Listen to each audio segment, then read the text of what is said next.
Hello student, कैसे हैं आप? आई होप आप सभी अच्छे होंगे। प्यारे बच्चों, आज हम करेंगे क्लास 8 के इंग्लिश के लेसन नंबर 11 को। इस लेसन का नाम है बच्चों सेव वाटर सेव लाइफ, यानी जल बचाएं जीवन बचाएं। अगर जल है तो बच्चों कल है, और जल है तो जीवन है, क्योंकि जल के बिना जीवन की हम कल्पना भी नहीं कर सकते। जल इतनी महत्वपूर्ण चीज़ है बच्चों। बच्चों, इस वीडियो में आज हम इस चैप्टर को अच्छे से समझेंगे, फिर इसके बाद इसके प्रश्न उत्तर और एक्सरसाइज को करेंगे। तो यहाँ पर हम देख रहे हैं कुछ हमसे क्वेश्चंस पूछे गए हैं। जो फर्स्ट क्वेश्चन है वो है why is there is scarcity of water everywhere. इसका मीन्स है हर जगह पानी की कमी क्यों है। तो इसका बहुत से रीज़न हो सकते हैं बच्चों पानी की कमी होने के। एक तो वर्षा का कम होना, दूसरा है पानी का व्यर्थ बहाना। इस तरीके से बहुत सारे रीज़न हो सकते हैं जिस वजह से बहुत सी जगह पर पानी की कमी हो रही है आजकल। जो दूसरा क्वेश्चन है वो है what should we do to save water. पानी बचाने के लिए हमें क्या करना चाहिए। तो बच्चों, पानी बचाने के लिए सबसे पहले तो हम पेड़ वगैरह की कटाई ना करें, क्योंकि पेड़ क्या बारिश को करवाते हैं। अगर बारिश अच्छी होगी तो पानी की कमी नहीं होगी। दूसरी बात, जो वर्षा का पानी बरसे उससे बहकर ना निकलने दें। वो ज़मीन में जितना ज़्यादा से ज़्यादा पानी बैठेगा उतने ज़्यादा ज़मीन का जल स्तर अच्छा रहेगा। तीसरी बात क्या है कि पानी को व्यर्थ ना बहाएं। तो इस तरीके से हम पानी को बचा सकते हैं। अब देख लेते हैं बच्चों इस चैप्टर में क्या दिया है। Mayank lives in a small village. Mayank एक छोटे से गांव में रहता है। मयंक नाम का एक बच्चा है जो कि एक छोटे से गांव में रहता है। There is a scarcity of water in the village. गांव में पानी की कमी है, मतलब वहाँ पानी ज़्यादा नहीं मिलता। किसी कारणवश वहाँ पर पानी बहुत कम है, यानी वहाँ पानी की कमी है। The villager decided to save each and every drop of water during this rainy season. ग्रामीणों ने इस बरसात के मौसम में पानी की एक एक बूंद को बचाने का निर्णय लिया है। यानी ग्रामीण ये सोच रहे हैं कि इस बरसात में हम पानी की एक बूंद को व्यर्थ नहीं जाने देंगे, हर एक बूंद को हम बचाएंगे, जिससे कि हमारे जो गांव में पानी की कमी है वो दूर हो जाए। They resolve to execute this idea as soon as it starts raining. वे बारिश शुरू होते ही इस विचार को क्रियान्वित करने का संकल्प लेते हैं। जैसे ही बारिश शुरू होती है तो उनका जो विचार था पानी को बचाने का, तो वो इसको क्रियान्वित करते हैं, यानी इस विचार पे अमल करते हैं। This news gets published in the newspapers. यह खबर अखबारों में छपती है। तो ये बहुत ही अच्छा काम होता है, इसलिए ये खबर अखबार में भी छप जाती है कि एक गांव ऐसा है जहां पर लोग पानी को लेकर इतने चिंतित हैं और उसे बचाना चाहते हैं। Mayank receives a letter from his cousin Priya in this regard.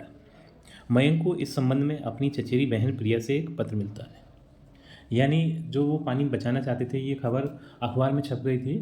तो उनकी जो बहन थी, चचेरी बहन थी प्रिया, मयंक की, उन्होंने भी ये खबर पढ़ी होगी। तो उन्होंने इसके लिए मयंक को एक पत्र लिखा था। He gives a quick reply.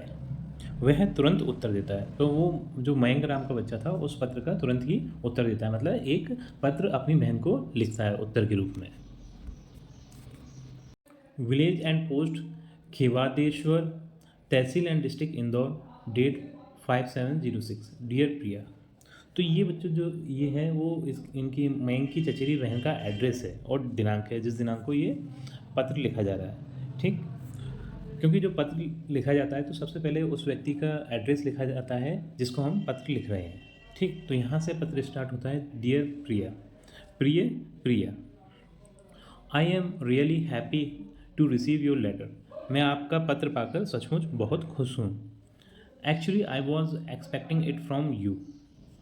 दरअसल मैं आपसे यही उम्मीद कर रहा था। तो मयंक को भी ऐसा लग रहा था कि जो उनकी चचेरी बहन है वो उनके लिए एक लेटर लिखेंगी। I am happy that you read the newspaper daily and you are aware of the things going around. मुझे खुशी है कि आप रोज़ अखबार पढ़ते हैं और आसपास चल रही चीज़ों से अवगत होते हैं। I very much appreciate your curiosity and thrust of information. मैं जानकारी के प्रति आपकी जिज्ञासा और प्यास की बहुत सराहना करता हूँ। यानी जो उनकी चचेरी बहन थी प्रिया, वो बहुत ज़्यादा जिज्ञासु थी। तो जिज्ञासु बच्चों उन व्यक्तियों को कहा जाता है जिन्हें कि जानने की बहुत ज़्यादा इच्छा होती है। वो हर खबर को जानना चाहते हैं, हर चीज़ को जानना चाहते हैं। ठीक, उस ऐसे व्यक्ति को हम जिज्ञासु बोलते हैं। Keep it up, these quality will definitely help you grow into an alert citizen. इसे जारी रखें। ये गुण निश्चित रूप से आपको एक जागरूक नागरिक बनने में मदद करेंगे। तो कीप इट आपका मीन्स होता है बच्चों जारी रखना, मतलब जो आपकी जो जिज्ञासा है खबरों को जानने की, तो उससे जारी रखें। और ये जो आपका गुण है खबरों को जानने का, वो आपको एक बहुत ही ज़्यादा जागरूक इंसान बनने में मदद करेगी। You have rightly guessed that I attended the inaugural function of water conservation program in my village. आपने सही अनुमान लगाया कि मैं अपने गांव में जल संरक्षण कार्यक्रम के उद्घाटन समारोह में शामिल हुआ था। तो इनके गांव में जो जल संरक्षण का कार्यक्रम चल रहा था, तो उसमें मयंक शामिल हुए थे। तो उनकी बहन ने ये अंदाज़ा लगाया होगा कि ये मयंक भी उस कार्यक्रम में भागीदार हैं। तो उनका जो अंदाज़ा था वो सही था। The word conservation literally means to save something. संरक्षण शब्द का शाब्दिक अर्थ है किसी चीज़ को बचाना। तो यहाँ पर बच्चों कंजर्वेशन जो वर्ड है इसका मीन समझा है। इसको हिंदी में तो संरक्षण बोलते हैं, और इसका जो मीन है वो है किसी चीज़ को बचाना। अगर कोई चीज़ खत्म हो रही है तो उसको बचाने को हम कंजर्वेशन या फिर संरक्षण बोलते हैं। It may be water, energy, soil और some species of animal and plants. यह पानी, ऊर्जा, मिट्टी या जानवरों और पौधों की कुछ प्रजातियां हो सकती हैं। मतलब हम कंजर्वेशन वाटर का भी कर सकते हैं, एनर्जी का भी कर सकते हैं, सॉइल का भी कर सकते हैं, और कुछ जानवरों की प्रजातियों का भी कर सकते हैं, और पेड़ों का भी कर सकते हैं। जो प्रजातियां खत्म हो रही हैं, जो चीज़ खत्म हो रही है, उसका कंजर्वेशन कर सकते हैं, जिससे कि वो भविष्य में हमारे पास रहे और उस चीज़ का हम उपयोग कर सकें। ऐसा ना हो कि वो भविष्य में खत्म हो जाए। In terms of conservation of water, it means that we all should save rainwater in the rivers, ponds, wells, and in the fields to rise the groundwater level of the earth. जल संरक्षण की दृष्टि से इसका तात्पर्य यह है कि हम सभी को पृथ्वी के भूजल स्तर को बढ़ाने के लिए नदियों, तालाबों, कुओं और खेतों में वर्षा को बचाना चाहिए।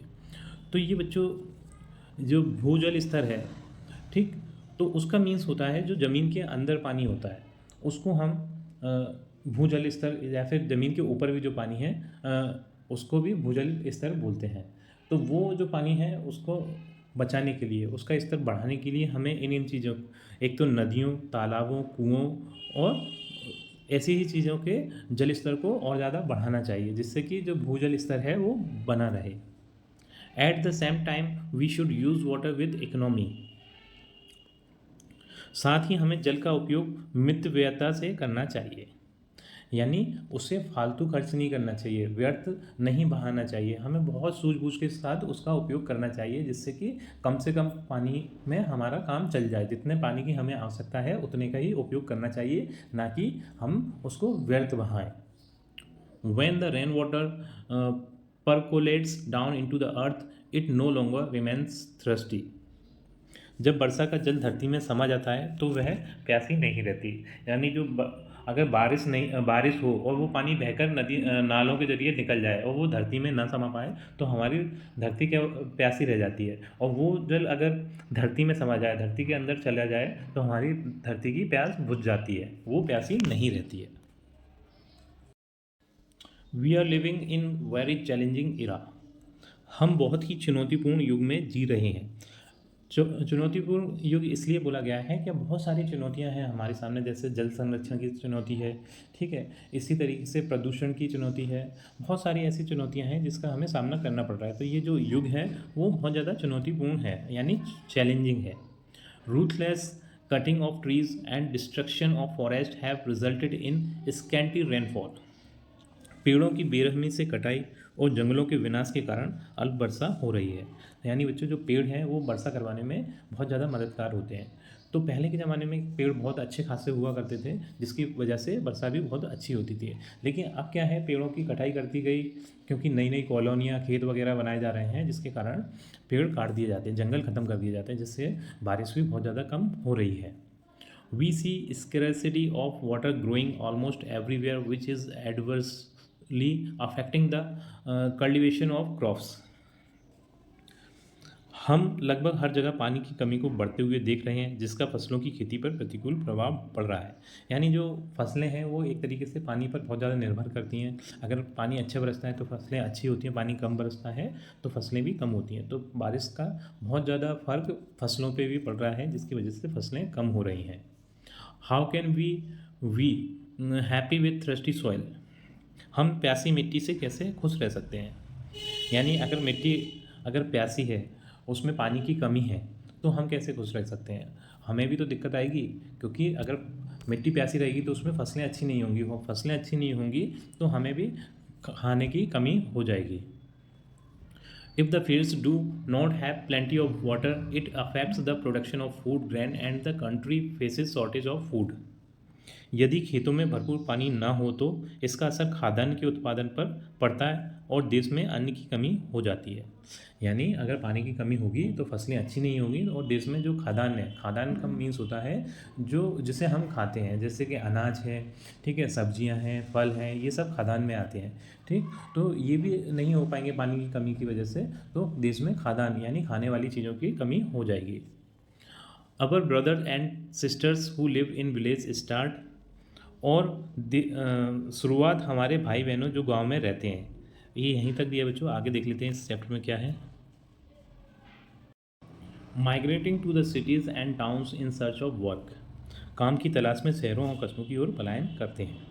माइग्रेटिंग मीन्स होता है बच्चों एक जगह से दूसरी जगह जाना, माइग्रेट करना। जैसे जो गांव के व्यक्ति होते हैं वो खेती किसानी करते हैं, अगर खेती किसानी सही से नहीं होगी तो वो काम धंधे की तलाश में गांव छोड़कर शहरों की ओर पलायन कर जाते हैं। तो इस चीज़ को गांव से शहरों की ओर जाने को अपन माइग्रेट बोल रहे हैं, ठीक है। The cities fall to accommodate them and there arise many social and economic problems. शहर उन्हें समायोजित करने में विफल रहते हैं और कई सामाजिक और आर्थिक समस्याएं उत्पन्न होती हैं।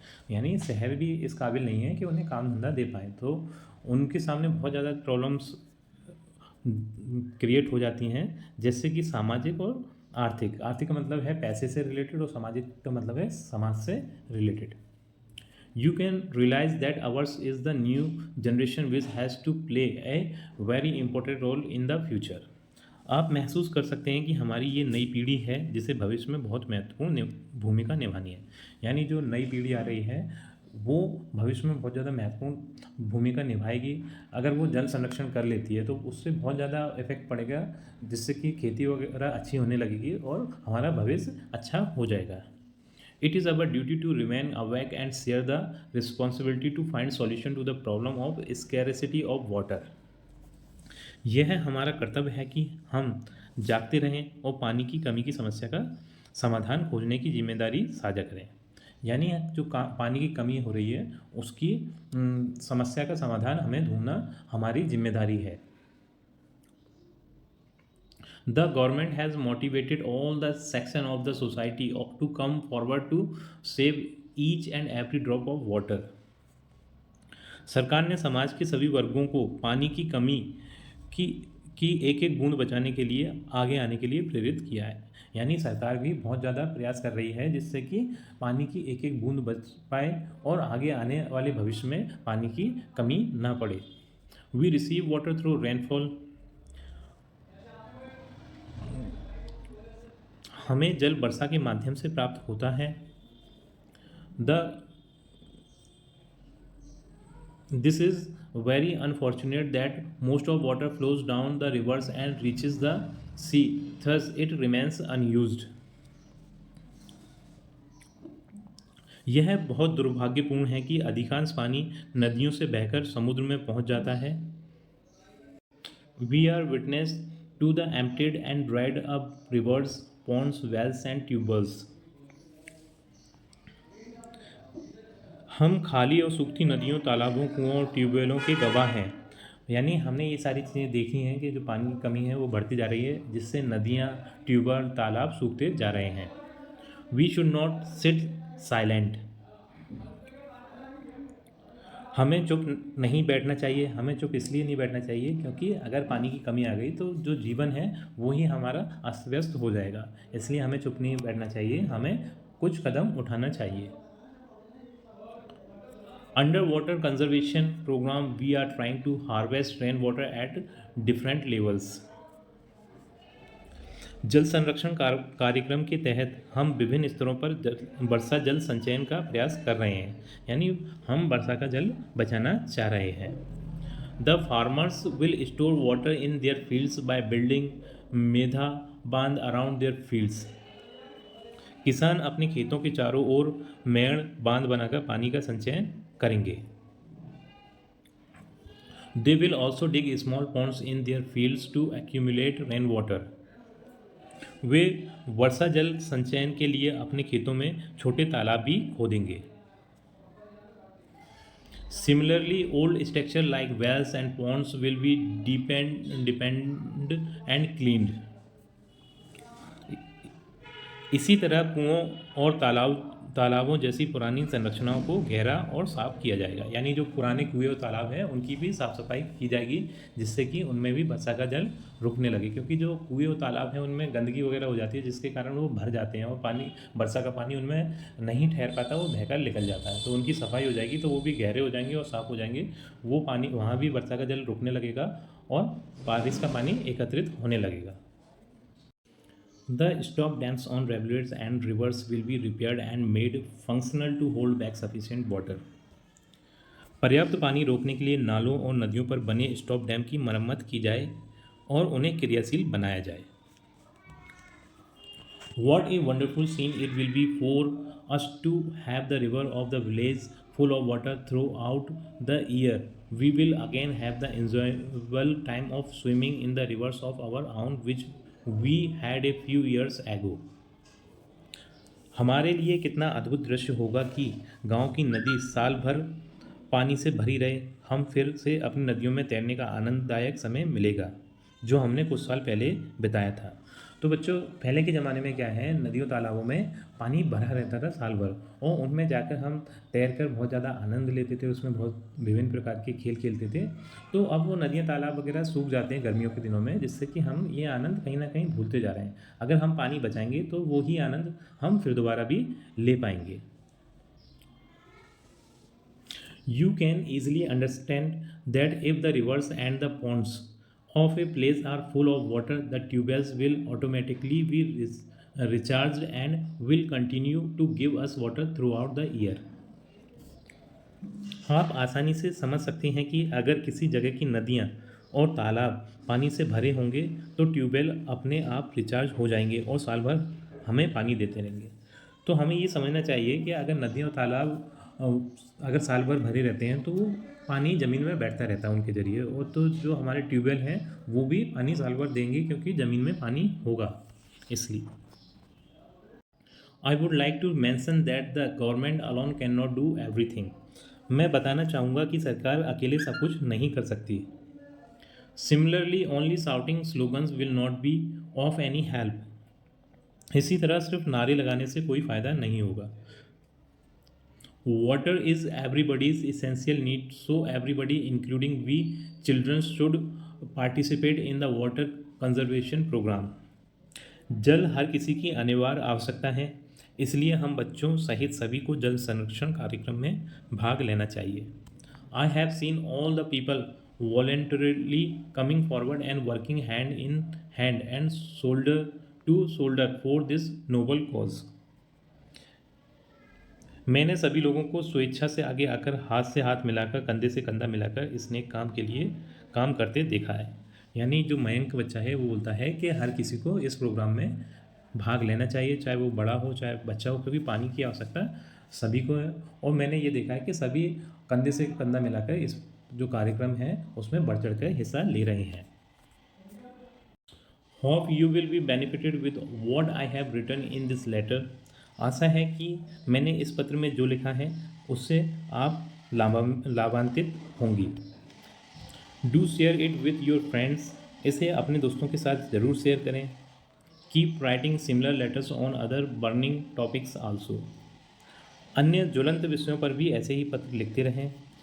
Please convey my regards to everybody in the family. कृपया परिवार में सभी को मेरा अभिवादन व्यक्त करें। Your cousins Mayank. तुम्हारा चचेरा भाई मयंक। तो बच्चों, इसी के साथ हमारा ये चैप्टर समाप्त होता है। इस चैप्टर से हमें बहुत कुछ सीखने को मिला कि जो पानी है वो हमारे लिए कितना ज़्यादा महत्वपूर्ण है, और पानी को हमें व्यर्थ नहीं बहाना चाहिए, पानी को हमें बचा कर रखना चाहिए, क्योंकि पानी को बचा कर रखेंगे तभी हमारा जीवन अच्छा होगा। अगर यदि पानी की कमी आ गई तो हमारा जीवन अस्त व्यस्त हो जाएगा। तो बच्चों, इसी के साथ हमारी ये वीडियो कंप्लीट होती है। आई थिंक ये वीडियो आपको अच्छी लगी होगी, ये चैप्टर आपको अच्छे से समझ में आया होगा। यदि चैप्टर आपको अच्छे से समझ में आया बच्चों तो वीडियो को लाइक करिए, चैनल को सब्सक्राइब करिए। आपसे मिलते हैं अपनी अगली वीडियो में।